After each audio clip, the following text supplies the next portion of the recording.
plaisir d'être dans le moment avec l'objet à peindre ou le paysage. Ça, c'est très jubilatoire. Tout va dans un sens ou dans un autre. Il y a plein de petits fils qui relient tous ces éléments les uns aux autres. Ça peut sembler disparate comme ça, il y a effectivement plein de techniques et plein de couleurs, mais en fait il y a toujours des liens entre eux. J'aime bien faire ça, mélanger la peinture et les petits personnages. Parce que c'est pas du tout la même technique, mais le jeu d'échelle s'y prête. Comme je travaille sur le thème du cirque en ce moment, il y a beaucoup d'héritiers dans cette famille-là.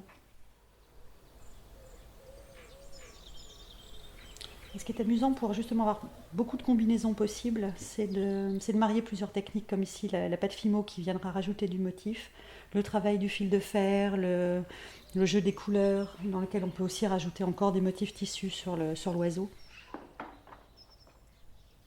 La pâte polymère a cet avantage de pouvoir être traitée sous plein d'aspects. Ça peut être traité pour de la miniature, parce que c'est vraiment très fin, ça permet des modelages très précis.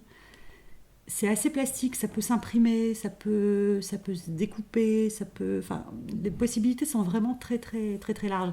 Ce qui était bien avec ce livre-là, c'était de pouvoir l'associer à d'autres registres, avoir aussi une ouverture gourmande avec des petites sucreries, parce que là aussi ça peut être très réaliste. Avoir une ouverture un peu cabinet de curiosité, collection, qu'on n'utilise pas assez souvent. La pâte polymère s'y prête vraiment bien. Donc les livres, c'est vraiment des pistes, des moyens techniques qu'on donne aux gens, et puis après, voilà, qu'ils se lancent pour faire leur propre création à partir de ce qu'on propose. Ce serait ça l'idéal. Et puis quand tu te crées un univers comme ça, tu échappes quand même aussi à la rigueur du monde environnant. Appliquer l'art dans la vie me semble un mode de fonctionnement évident.